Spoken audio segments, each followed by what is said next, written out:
What up, man? It's your boy Gudda Gudda in the building. You already know Guttaville 3 is in stores right now, online right now, man. Shout out to hiphopfrathouse.com, man. You already know what it is. Get at your butt.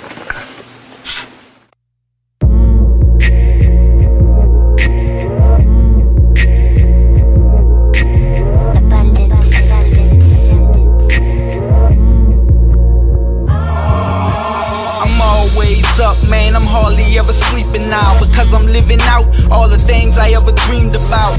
They sleeping on me like a mattress, so I strike them like matches, let them burn in the ashes. I define fire, verses I spit getting me all that I desire. Alright, man, so for those who don't know or might not know about you, tell them a little bit about Gudda Gudda's story. Basically, man, I met Wayne. Me and Wayne been partners for 15 years. And, when he was doing his rap shit, I was holding him down, like on some room shit, just holding him down. You know what I mean? Like, and he decided that he wanted to do a record label. And when he decided that, he came at me. He was like, "Why you don't rap? Why you don't rap, man? You got a lot to talk about. You been through a lot. Why you don't rap about it?" And I thought about it, and I went, I wrote my first couple raps and shit. Sat down with him, spit the raps to him, and the nigga was smiling while I was rapping at him. Like, it was like 3 pages of raps. I ain't know how to construct, bars. I ain't know nothing. I just wrote 3 pages of raps. I spit it to him, and as I was spitting it to him, I looked at him while I was spitting it to him, and the nigga started laughing. You know what I mean? I thought he thought my shit was whack. So I stopped in the middle of the verse. I'm like, "What the fuck you laughing at, my nigga?" And he was like, "Nah, my nigga, like, your voice." He was like, your voice got something. You know what I mean? You got something with your voice. He was like, you just started rapping, so you're gonna get better with, with practice and with your lyrics. He was like, "Just keep writing, my nigga." You know what I mean? And then from there, we went to the studio, and we recorded a few songs. We put a mixtape out, which was Squad Up mixtape, one of the first mixtapes. And from there, I grew a buzz. Like, people was asking, "Who is this Gudda Gudda nigga?" And I wasn't even, niggas didn't even know how I looked. You know what I mean? Niggas ain't know how I looked, but they was asking about me. And from there, it was like, alright, I gotta take this shit serious. Like, niggas is asking about me, so, I gotta take this shit serious. So I really got, when that shit happened, I really started writing a whole bunch. I was writing every day. And from there we kept putting out more Squad Up mixtapes, and the buzz kept growing, and people kept asking about me, and I just stuck with it from there. What would you say your current role is in the whole Cash Money YMCMB movement? Where would you put yourself in that whole? You've been there from the jump, from the beginning, the foundation. Yeah. You took on, Nicki, Drake. You guys are expanding. Yeah. It's all about playing your position. At the end of the day, you gotta play your role. And Nicki and Drake, they fucking blew up.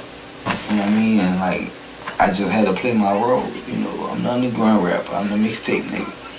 So it's like, I know how to play my role. In order to be a good leader, you gotta learn how to be a good follower. You feel what I'm saying? And it was like, while they was doing their thing, I was still working. But at the end of the day, niggas know when I put mixtapes out, niggas jumping on that, you feel what I'm saying? So it's like, I just hold my own as a mixtape artist until my album drop, which will be dropping next year.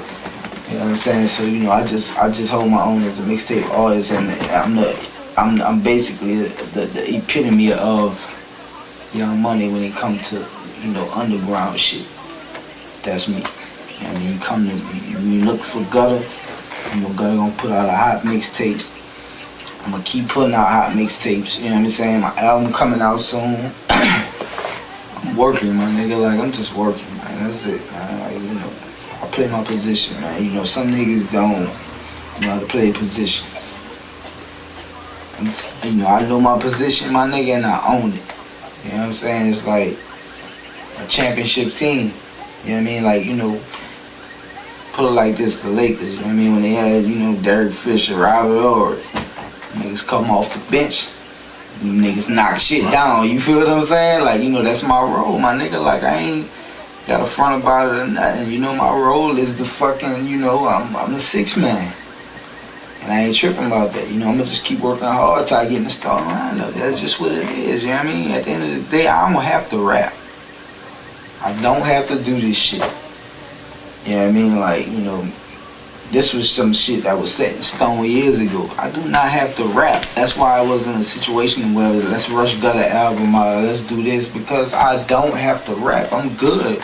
I'm well taken care of, my nigga. Like, I don't have to rap. I do this shit because I love it.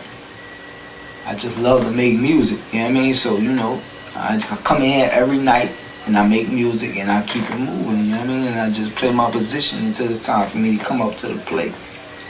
You know, and I'm ready at all times. That kind of brings me to the next question I was actually going to ask you. Why such a long wait in between the first mixtape to part 2? You know, you kind of left us hanging, man. I'll be real, you know what I'm saying? The fire-ass mixtape, shit was buzzing hard. I mean, and then everybody was waiting. So, you know, was that strategic? Was that something you did that you planned, or is it just? Like, you know, I'm a human at the end of the day, bro. Like, I go through shit just like y'all. You know what I mean? I was going through personal shit. I was going through shit. I got kids. You know what I mean? I was going through personal shit, bro. And it was like, at that time, I was like, I ain't really fucking with this rap shit right now. You know what I mean? I was always working. Don't get it twisted. I was always working, but while I was working, I wasn't thinking like, oh, I'm about to put this shit out. I'm about to do, you know, I was always working. I'm always working because I love this shit. You know what I'm saying? But it was just like that break was just I was going through personal shit that I had to take care of, and I had to get my kids straight, and I had to do a lot of shit. You know what I mean? So it was like, that was the hold up. And then on top of that, when I finally let everybody hear the mixtape, because I don't let nobody hear my music. Like, I do my music, and you know, I put it out myself, really. Work as an independent. Yeah. So, you know, when I let niggas hear my music, they was on some shit like, nah, we need to sell this. You know what I mean? Like, this ain't no regular shit. This ain't no regular mixtape. Like, you know, we need to sell this shit. You know what I mean? And I was like, I feel you, but it's like I've been going for 2 years. It's like I'd rather build my buzz up. And you know, as an artist, I feel like I can keep creating. I can keep making more shit. So it's like, to me, that mixtape is a giveaway. I could keep working, you know what I mean? Like, that shit is nothing to me. Like, I keep working, I can create again, I can do it better. And I feel like I can top that, like, you know what I mean? Like, you know, niggas like, man, a lot of niggas hit me up like, why the fuck you put that out like that, man? It's an album, it's your album. I'm like, nah, you think that's my album. You know what I'm saying? Like, I got shit in the hard drive that's killing that. You know what I'm saying? So it's like, you know, I just be working, my nigga. Like, I don't be tripping, my nigga. We, at the end of the day, we work, be artists, my nigga, and we just gotta keep working, my nigga. Like, every night I'm in here working. So, you know, I take Gudda Gudda 3, you know, that was a good project for me, but I see a lot of flaws in it. I mean, when I put a project out, a real project, an album, that bitch gonna be flawless. You know what I mean? Like, I go over my music for months, listen to it for months and months and months and months, like, you know what I mean? So, you know, I spotted a lot of flaws in that motherfucker. So I just felt like, man, like, I could top that, my nigga. That's nothing. Gudda Gudda 3 is cool, but I could top that, my nigga. That's nothing. You know what I mean? Like, so, you know, the wait was just me going through personal shit. And, you know, I just fell back for a minute, my nigga. I was always working, but I just fell back, you know, and timing is everything. You know what I mean? So I just felt like, you know, it was just, I was waiting for the right time to put it out. And, you know, and it was just in my favor that, you know, it was perfect timing. Even though you can't time perfect timing, I put it out at the right time. You know what I'm saying? So, you know, I'm just blessed, my nigga, and I work hard, so, you know, I ain't tripping at all. Well, I guess, I mean, you spoke with your family, you know what I'm saying, taking some time off, you know what I'm saying, for your kids and whatnot. What's your family life like right now? I mean, like, what's your relationship with your parents or your family? You close with them like that, or you want to give us a little insight into your personal life a little bit? Me and my father, we wasn't really close. He passed away last year. You know, rest in peace to my father. Rest in peace. But you know, we ain't have a solid relationship at all. You know, my mama raised me. You know what I'm saying? So I ain't have a solid relationship with him at all. You know what I mean? So it's like, you know, my mama always stuck by my side. She always support what I do. And she been riding with me, you know what I mean? So, you know, really, it's just my mama. You know what I mean? I love my father, he dead, but my mama. She hold me down, like she respect what I do, she love what I do, she my biggest fan. And you know, she rock with me, whatever I wanna do as far as music goes. What was your childhood like, you know what I'm saying, back in New Orleans when you were coming up as a, you know, as a youngin', man? I mean, before you even got into, you know. Of course, man, I was out here hustling. Man. I was out here, you know, doing what I do. You know, there ain't nothing to put on camera. There ain't nothing, you know, to glorify. You know what I mean? But I was out here doing what I do, you know, and I was just lucky enough to, you know, make a friendship with Wayne. To where he would tell me, like, you know, nigga, you out here really out here. You really out here in these streets. Like, you know, you could put this shit to, you know, put this shit to paper, you know, make this shit music, you know, do something with it. And, you know, from there, I started doing it. You know what I mean? I kept writing, you know what I mean? Like, so, you know, I dropped out of school. I ain't got a high school education.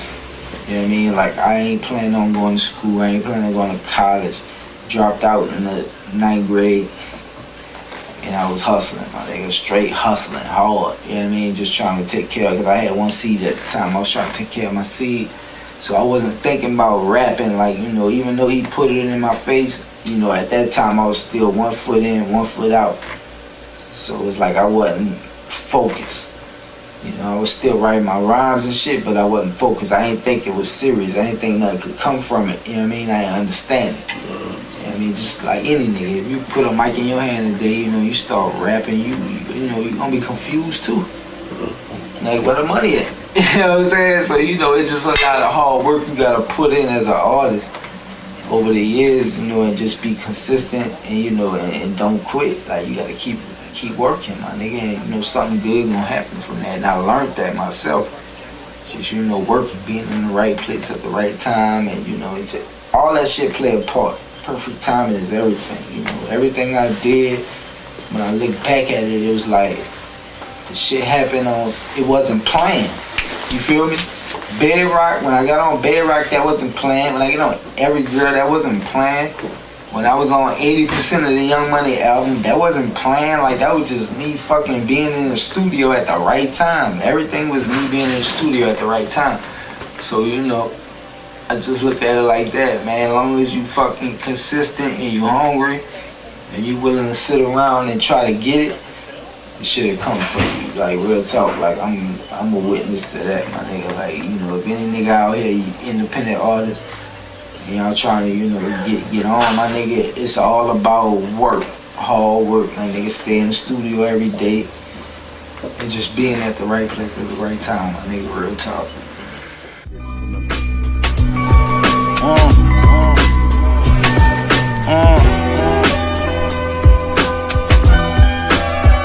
Yeah, I was forced to be a man at the age of 16. Dropped out of school and then I had my first seed, my baby daughter. And she looked just like a father. When I look into her eyes, that just make me hustle harder. Then I met this kid and his last name was Carter. And he put a pen and pad in my hand and said I oughta write about my life. And if I go a little harder, I ain't gotta sell weed or crack to feed my baby daughter. So I sat back, thought about it maybe for a night or two. Then I got my hands on some beats to start writing to. I never thought that I would get this far. I just sit and reminisce while I sip this ball. Got a long ways to go before I hit my mark. It's a given, quitting don't sit in my heart. So I'm riding, just speaking the thoughts on my mind, knowing I'ma get mine in due time. Yeah, picture me rolling, try and find something to get into. Maybe scoop a chick, cut her like a Ginsu. Or maybe think about the things that I've been through. While I'm staring at the world through my rear view, I'm rolling. Yeah, that's right, I'm zoning. Yeah, while I'm rolling, thinking about the things